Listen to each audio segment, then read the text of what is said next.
এক ভাই কমেন্ট করছে যে ওনার কাছে ওমানের ইন্টারন্যাশনাল ড্রাইভিং লাইসেন্স আছে এবং 1 বছর মেয়াদও আছে, প্লাস হচ্ছে যে উনি 10 বছর ওমানে ড্রাইভ করে। তো 10 বছরের ড্রাইভিং লাইসেন্স দিয়ে এই দেশে কত টাকা দিয়ে লাইসেন্স চেঞ্জ করা যাবে? তো আসলে কাতারের সিস্টেম অনুযায়ী হচ্ছে যে এখানে ড্রাইভিং লাইসেন্স চেঞ্জ করার কোনো সিস্টেম নাই। আপনাকে পরীক্ষা দিয়ে পাশ করে তারপর হচ্ছে যে লাইসেন্স নিতে পারবেন। তো সরকার আপনাদেরকে আবার একটা সুযোগ দিছে, যারা গালফে থাকে, গালফ দেশগুলোর জন্য একটা সুযোগ সুবিধা দিচ্ছে যে হচ্ছে যে আপনি দেশে আসার পর আপনাকে প্রি টেস্ট দেবে। কিন্তু আপনার এই প্রি টেস্টের জন্য আপনার প্রায় 1200 রিয়ালের মতন খরচ হয়ে যাবে, ঠিক আছে নি?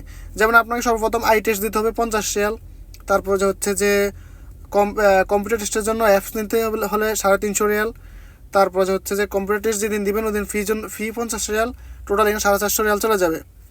আবার যখন আপনি কম্পিউটার টেস্ট পাস করার পর যখন রোড টেস্ট দিতে যাবেন যেদিন, ওদিন আপনার থেকে নেবে আবার 300 রিয়াল, প্রায় এখানে কত গেছে 750 রিয়াল, ঠিক আছে? তারপর আপনি যখন পাস করবেন, পাস করার পর আপনার থেকে আবার নেবে 250 রিয়াল।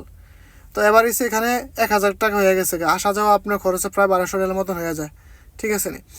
তো যারা মানে গালফে থাকে তাদের জন্য এই কথা। আর যারা ধরেন বাংলাদেশি, ইন্ডিয়ান যাদের কাছে লাইসেন্স আছে, ওনাদের জন্য আরেকটা সুযোগ সুবিধা আছে। যেমন এটা হচ্ছে যে হাফ কোর্স, ঠিক আছে? এখানে ভর্তি হওয়ার পরে হাফ কোর্সে আপনারা নিতে পারবে। যেমন ফুল কোর্স হচ্ছে যে আপনার 2800 রিয়ালের নিচে নাই, ঠিক আছে?